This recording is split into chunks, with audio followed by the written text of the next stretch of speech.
साथीहरु हेर्नुहोस् यहाँनिर चाहिँ हाम्रो अन्तरे भाइ है हाम्रो गाउँको फेमस अन्तरे भाइले चाहिँ यहाँनिर चुला बनाउनु हुँदैछ।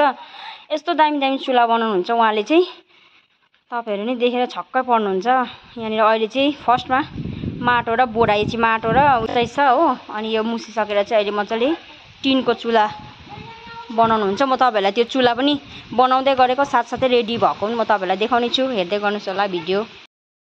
के हाल्नुपर्छ माटो अनि के बोरा अनि त अरु के हाल्नुपर्छ नुन नुन पनि हाल्नुपर्छ नुन पर्यो छ नि नुन हाले दामी ए नुन हाले चाहिँ के हुन्छ फुर्दैन किरा लाग्दैन माटोमा किरा त अब किन लाग्छ नि किरा चाहिँ हुन्छ नि त हौ आगोमा चाहिँ किन लाग्नु पर्यो किरा पाकेट हाल्दा हुँदैन नुन ह पाकेट ए हाल्छु होला एक प्याकेट चाहिँ औरेमा चौथी बता अरे केरा अब चाहिँ स्टार्ट भयो चुला बनिनु। यो चाहिँ टिनको चुला हो।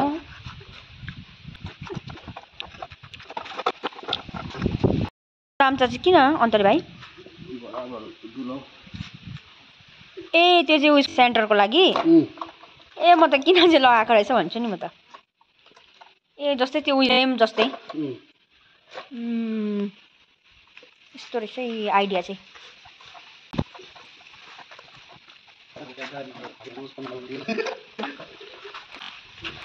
तपाईहरुलाई चाहियो भने चुला चाहिँ दामी हुन्छ है। तपाईहरुलाई चाहियो भने अर्डर गर्न सक्नुहुनेछ। यस्तो दामी हुन्छ यो चुला चाहिँ।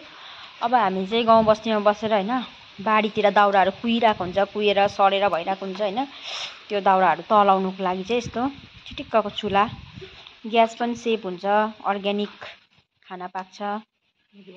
अन्तरे भाइ यो चुला चाहिँ तपाईले बेच्नु पर्यो भने चाहिँ बनाएर बेच्नु पर्दा चाहिँ कति सम्ममा बेच्नुहुन्छ खै 500 ल 500 रुपैयाँमा चाहिँ यस्तो दामी चुला बनिन्छ है। म अहिले चुला पनि रेडी भएर तपाईलाई देखाइदिन्छु। साथीहरु चुला चाहिँ रेडी भएर पनि आगो पनि बल्नु थालिसक्यो है। यस्तो दामी चुला भएको छ हाम्रो चाहिँ खै अलिकति यो चाहिँ यहाँबाट चाहिँ दाउरा लाउनु पर्छ अनि यसले टक्कसँगले यहाँ चाहिँ भाँडा राखेर माम पकाउनु पर्छ अनि त्यहाँदेखि चाहिँ बादमा गएर चाहिँ नि यो चुला चाहिँ नि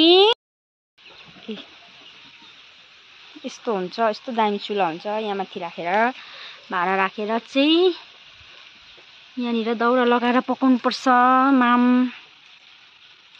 यो चाहिँ टिनको चुला हो टिन माटो र बोरा काटेर बनाएको है। यो चाहिँ तपाईहरुलाई चाहियो भने अर्डर गर्न सक्नुहुनेछ।